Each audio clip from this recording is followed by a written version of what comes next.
ఓం నమః శివాయ నమః. మే నెల సింహరాశి ఫలితాలు. ఈ మే నెలలో అదృష్టము, జీవితము, లలాటకము, యోగము, నక్షత్రము, స్థానబలము, పూజ బలము. కాబట్టి మీకు విద్యార్థులందరికీ మంచి విద్య, మంచి తెలివి, ఆలోచన, పెద్ద పెద్ద కార్యక్రమాలు, అభివృద్ధి అయ్యే మార్గాలు కూడా కనపడుతున్నాయి. మరి ఉద్యోగదారులకి మంచి ఉద్యోగ విశేషాలు, కొన్ని పెద్ద పెద్ద ప్రమోషన్లు, ఈ నెలలో అద్భుతమైన విజయాలు అనేది కనబడుతున్నాయి. మరి వ్యాపారదారులకి కొన్ని కార్యక్రమాలు కొన్ని బ్రేక్ అయిపోయిన దానివలన మళ్ళా వాళ్ళకి ఒక డెవలప్మెంట్ కావడానికి వాళ్ళు కొత్త బిజినెస్లు స్టార్ట్ చేయాలి. కొత్త బిజినెస్లు అనగా వీళ్ళు చేసేది కాకుండా ఇంకా వేరే దాని గురించి స్టార్ట్ చేయాలి. మరి వేరే దాన్ని స్టార్ట్ చేసిన దాని వలన వాళ్ళకి అద్భుతమైన విజయాలను పొందే మార్గాలు కూడా కనబడుతున్నాయి. మరి ఈ సింహరాశి ఉండవలసిన వాళ్ళందరికీ రాహు అనుగ్రహం అనేది చాలా వరకు కనబడుతుంది. మరి రాహు అనుగ్రహం అనగా వీళ్ళకి ఆ రాహు అనుగ్రహం అంటేనే విదేశాల ప్రయాణం. అంటే మీరు విదేశాలు వెళ్ళి అక్కడ మీరు ఉద్యోగమో వ్యాపారమో ఏదో ఏం చేస్తారో అనేది చెప్పలేము. కాబట్టి తప్పకుండా మీకు ఈ రాహు గ్రహం ఉన్నంత వరకు మీకు చాలా వరకు ధైర్యాన్ని ఇస్తుంది, చాలా వరకు అద్భుతమైన విజయాన్ని ఇస్తుంది. మరి మీకు ఎన్నో రోజుల నుంచి మీరు మనసులో అనుకున్న కోరికలు కూడా ఈ రాహు అనుగ్రహం వలన మీకు తప్పకుండా విజయవంతమయ్యే మార్గాలు ఉన్నాయి. అతి తొందరగా మీరు సూట్ కేసు తయారు చేసుకొని ఆ విదేశాల ప్రయాణం గురించి మీరు ట్రై చేసినట్టుకైతే తప్పకుండా మీకు విజయం అనేది పొందే మార్గాలు మీకు కనబడుతున్నాయి. మరి మీ జాతక యోగంలో చూసుకుంటే మరి మీరు చేసే కంపెనీల్లో కానీ, మీరు చేసే ఇంట్లో కానీ, మీరు చేసే పనుల్లో కానీ మనకి అక్కడ ఎవరో ఒక శత్రువు అనేది ఎవరో ఒకడు ఉంటాడు. మనకి పడనవాడు, మన గురించి చెడుగా భావించేవాడు, మనం ముందుకు పోతుంటే వెనక ఏదో చెప్పి మన గురించి బ్యాడ్గా ఆలోచన చేసి మన బాసుల దగ్గర మనకి పెద్దవాళ్ళ దగ్గర డిస్టర్బెంట్ చేసి మనం చేసే ఉద్యోగ రెస్టులో కూడా మనకు సంబంధించిన పెద్దవాళ్ళ దగ్గరికి వెళ్ళి మన గురించి అంత చెడుగా చెప్పేసి చాలా వరకు ఇబ్బంది పెట్టేవాళ్ళు చాలామంది ఉన్నారు.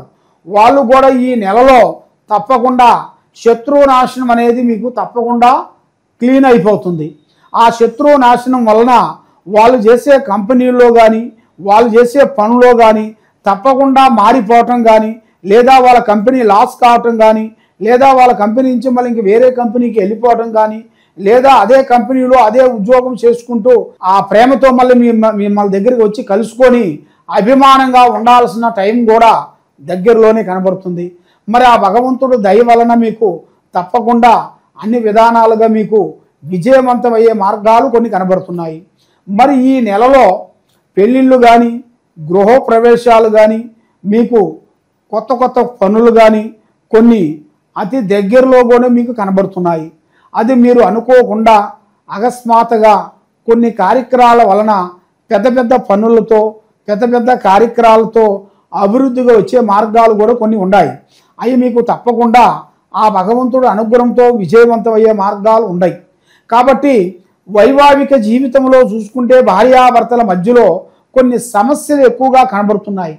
ఏ పని చేసినా, ఏ కార్యక్రమం చేసినా వాళ్ళ భార్యాభర్తల మధ్యలో కొంత పట్టుదల అనగా నా మాటే నెగ్గాలి, నేను ఉద్యోగం చేస్తున్నా కాబట్టి నువ్వు నా మాటే వినాలి, నువ్వు ఉద్యోగం చేయటం లేదు కదా, కాబట్టి నేనే చేస్తున్నాను కాబట్టి ఈ కుటుంబ బాధ్యత నా మీదే పడింది కాబట్టి నా మాటే నెగ్గాలని వాళ్ళ ఇంట్లో కొన్ని లేనిపోయిన సమస్యలు పెట్టుకొని సికాకులతో కొంచెం దూరం అయిపోతుంటారు. అలాంటి సమస్యలో ఉండవలసిన వాళ్ళకి ఒక మంచి టైము, ఒక మంచి యోగము ఒకటి దగ్గరలోనే రాబోతుంది. ఆ భగవంతుడు దయ వలన మీకు కొన్ని కోర్టు సమస్యలు కానీ, భూమి సమస్యలు కానీ, ఆర్థిక ఇబ్బందులు కానీ, కొన్ని సమస్యలు తీరాల్సిన టైము అతి దగ్గరికి వచ్చింది.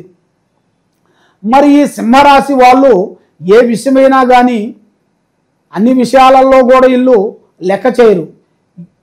సీఎం వచ్చినా, పిఎం వచ్చినా, ఎవరు వచ్చినా కూడా ఏ మాట అంటే ఆ మాట వదిలేస్తుంటారు. మనసులో ఒక మాట బయట ఒక మాట మాట్లాడే మనస్తత్వం కాదు. ఏదైనా సరే యథార్థంగా మాట్లాడతారు, ఓపెన్గా ఉంటారు, యథార్థంగా ఉంటారు. కాబట్టి ముక్కుసూటిగా మాట్లాడుతుంటారు. దానివల్ల వీళ్ళకి నష్టం వచ్చేస్తుంటుంది. ఆ ముక్కుసూటిగా మాట్లాడిన దాని వలన వీళ్ళకి లేనిపోయిన సికాకులు, ఇబ్బందులు, కొన్ని ఎదురయ్యే మార్గాలు కూడా వీళ్ళ జాతక యోగంలో కూడా చాలా వరకు కనబడుతుంది. మరి వీళ్ళ జాతక విధానంలో చూసుకుంటే ప్రేమ సమస్యల్లో చూసుకుంటే మరి ఎన్నో రోజుల నుంచి వీళ్ళు ప్రేమిస్తుంటారు. మరి ఆ ప్రేమకి ఒక అడ్డు, ఒక అంతు, ఒక పొంతు అనేది ఉండదు.